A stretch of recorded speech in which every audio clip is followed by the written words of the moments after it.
Did you know in the year 2002 that 595 million gallons of wine was sold in the United States alone? That is equivalent to each resident consuming about 2 gallons each per year. Many of us drink wine with dinner or socially, and even the doctor says that 1 glass of red wine can help you reduce the risk of heart attack and or stroke. But what is it about wine that makes it so desirable to millions of people worldwide?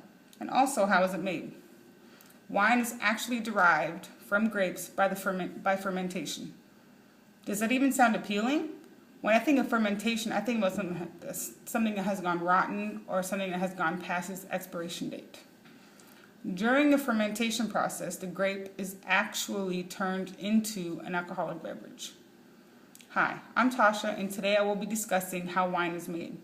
I will go over the types of grapes used to produce each particular wine, the harvesting, and the fermentation process. Grapes are a key factor in the winemaking process. They grow in many areas, including France, Chile, and Australia. The major grape producer here in the United States is California. They account for 80 to 90% of the U.S. wine production. So red, purple, and black grapes make red wine. It's actually the skin from the grapes that turns the wine red. So that'll be your Merlots or your Zinfandels or your Pinot Noirs or your Cabernet Sauvignons or even your table reds. White and paler shades of yellow or green grapes, or even like the light pink to purple grapes, those grapes actually make the white wine. The difference between white wines is that it's not made with the skin.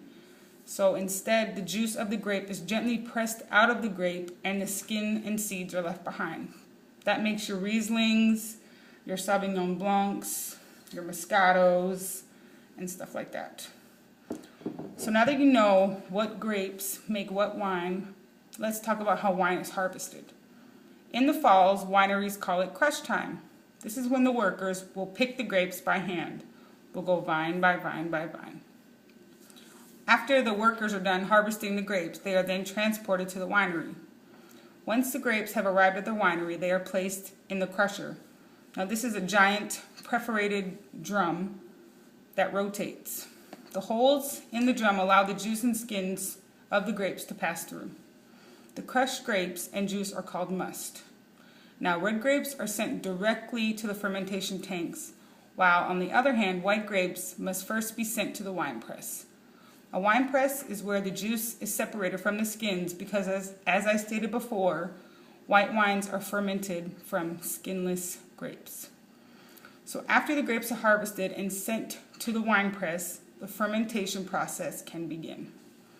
The must, which is crushed grapes and juice, whether it's white or red, it needs to be fermented. This process always takes place in airtight stainless steel tanks that can hold between 1,500 to 3,000 gallons of wine at a time. The tanks are kept cool at about 40 degrees Fahrenheit. During this process, the winemaker adds sugar and yeast to start the fermentation process. When the yeast hits the must, concentrations of glucose sugar get very high. All the while, through diffusion, the glucose enters the yeast.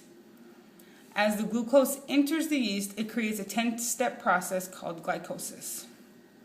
The end result with glycolysis is a preservative that gets converted into yeast and then into carbon dioxide and ethanol, which is the alcohol in wine. Over a period of 2 to 4 weeks, the winemaker samples the fermenting must and measures the pH acid levels to determine that all is well with the wine. Storage for white wine is done in stainless steel tanks, while red wine is stored typically in oak barrels. Now this process may differ from each winery. Each winery has their own process dialed in, but typically white wine is in stainless steel tanks and you have your reds in oak barrels. Now the aging process, depending on the wine, can take anywhere from 3 months to 3 years. And then after the aging process is completed, dependent on the wine, it is then sent to the factory for bottling up, and then it is ready for human consumption.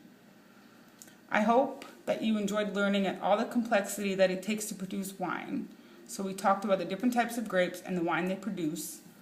Then I went over the harvesting and the fermentation process.